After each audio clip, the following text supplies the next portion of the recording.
You're dry, you got nothing to hide. Yeah, your future's so bright. So just smile like there's no one watching. Early morning on Saturday. Hi guys! Welcome back to my channel. This is Jocy here. On today's video, we are going to be talking about sunscreen. What are the things that you should be looking for in a sunscreen, and how should you understand some of the things that are indicated on the label of the sunscreen bottle. Okay. So if that is something that you're interested in, then maybe this video is right for you. And by the way, if you have not subscribed to my channel yet, please do subscribe to my channel and click that notification bell so you will be updated whenever I upload new videos. And if you like this video, give me a thumbs up and share this video, guys. Okay, now let's talk about the sunscreen. There's spectrum waves that you could find in the sunscreen. For instance, UVA and UVB. UV, like a lot of us knows that it is ultraviolet. A, I always think of anti-aging, and B is for burning. Okay, so it'll protect you. It has an anti-aging characteristic, and also it'll protect you against burning your skin, especially if you're doing sunbathing. Okay, now apart from that, there are different types of sunscreen SPF factor, which you could find in every sunscreen sold at the local drugstore or in a beauty department in a department store area. Now, most commonly, you'll see SPF 15, SPF 30, SPF 30. I already mentioned that 30 and 50 plus 100. Now, the higher the SPF number is the higher the protection. But does that mean that you really need that much? Well, most experts will recommend at least using SPF 30, and that is also what I'm using. I don't go anything below SPF 30. Normally I'm picking an SPF with at least SPF 30, or maybe going to 50, but nothing higher than that. It is because although the numbers of SPF will also indicate a higher protection for your skin, but it doesn't mean that the difference of the protection between SPF numbers is also higher. I have my smartphone next to me because I don't want to give you a wrong number. So according to the American Cancer Society, that the higher the SPF number do mean more protection, but the higher you go, the smaller the difference becomes. So they have given an example. For example, if you're going to go for SPF 15 sunscreen, fillers out of 93% of UVB, while 30 will have 97%. Now SPF 50 will have 98%, and SPF 100 will have 99%, which will protect you, your skin basically. But bear in mind that there's no sunscreen which will protect you completely, so just so you know. Okay, now the difference between the protection from SPF 30 to 90 is just so little in percent. However, the price difference is extremely big, and therefore you might want to go for SPF 30 or maybe 50, because by SPF 50 the price difference alone is already extreme. So it's up to you. If you wanted to spend more money for like a little bit of percent, go for it. If that's what heart dictates, then go for it. Okay, now I have a couple of sunscreen next to my seat.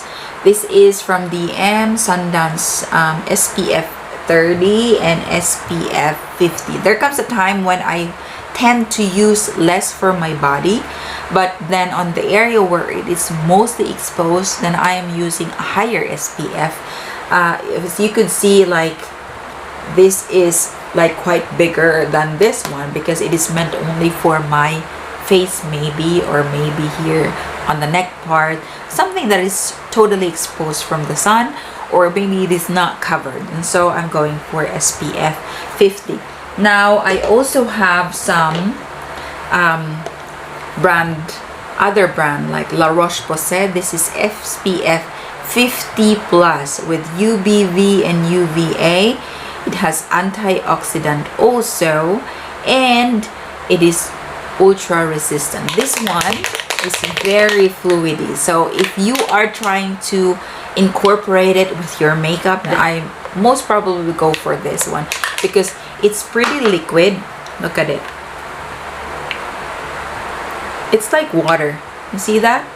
It's just dripping, and then leave it on my skin for a couple of minutes before I apply makeup, and it does not leave a cast too.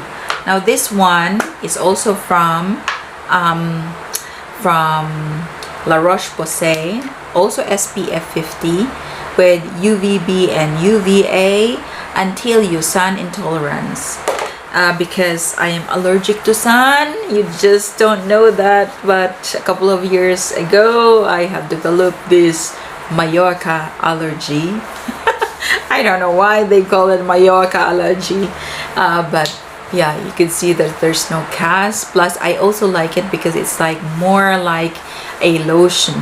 To me, it doesn't bother me if it is a little bit sticky. It's okay for me because I'm used into using different types of cream and lotion ever since I was little, so that does not bother me. But maybe for some, I could understand that some people may find it so sticky, like generally speaking, the sunscreen. Now I also have this Mary Kay SPF 30 day cream. I am using this as my like normal cream, and at the same time there's also an SPF protector in it, but it does not have any UVB. It only have UVA. So if you're looking for a sunscreen, go for something with UVA and UVB. This one I got it.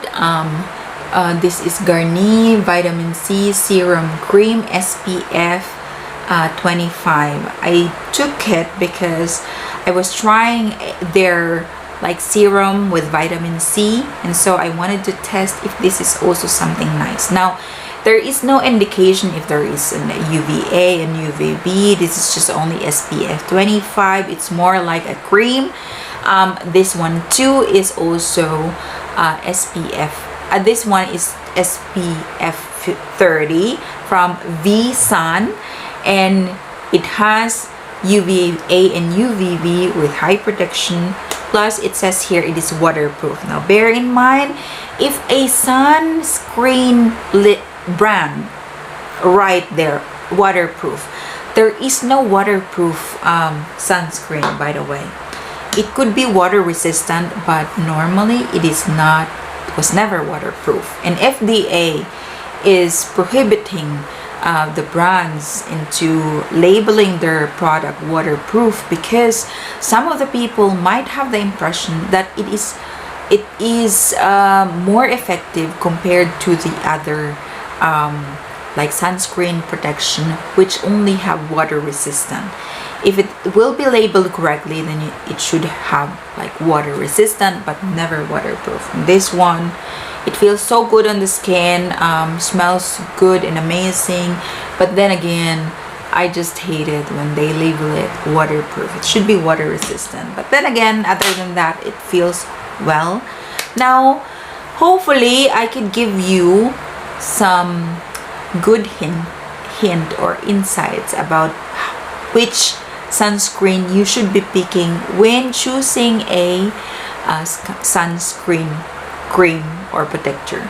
Now some of you, because I have only shown you some chemical sunscreen, but the majority of the dermatologists would also recommend mineral sunscreen, especially to those of you who have sensitive skin. It comes in titanium oxide and zinc oxide. I have not tried anything mineral sunscreen, but maybe I should give it a try and let you know how I find it. So far, those are the sunscreen which I have used, and I am still very happy with it.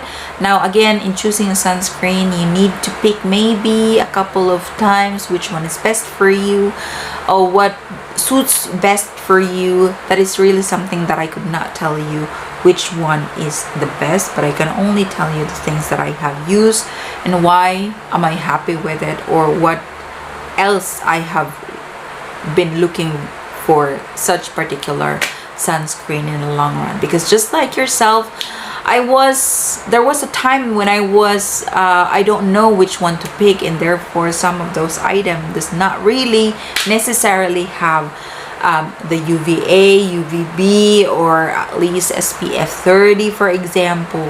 So now that you have the chance to look at this video, then maybe you could pick the right sunscreen for you. And I hope you do like this video, and see you in my next vlog. Don't forget to subscribe to my channel and click that notification bell so you will be updated whenever I uploaded new videos, guys. Bye! Sip your chai, you got nothing to hide. Yeah, your future's so bright, so just smile like there's no one watching. Early